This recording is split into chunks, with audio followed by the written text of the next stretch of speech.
A strong core has almost nothing to do with abs.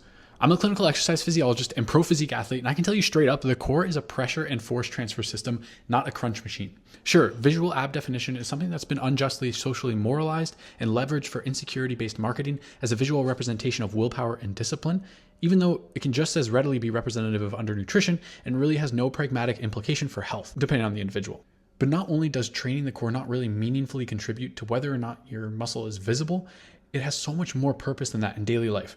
Even if you do have body composition related goals or want to dabble in bodybuilding, even as a hobbyist, we know that the core contributes to large compound movements, the ones that are going to be the biggest bang for your buck in terms of naturally increasing total body musculature, strength, and functionality.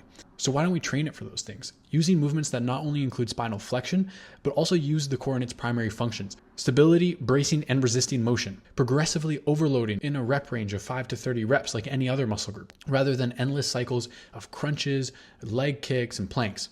You can also use movements that blend multi-joint resistance in a stability challenge at the same time using asymmetrical or one-sided loading.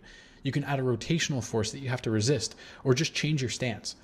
Core flexion and basic stability work has its place for beginners who need to learn and develop bracing technique, but remember, the long-term goal should be the integration of the core into the whole body system.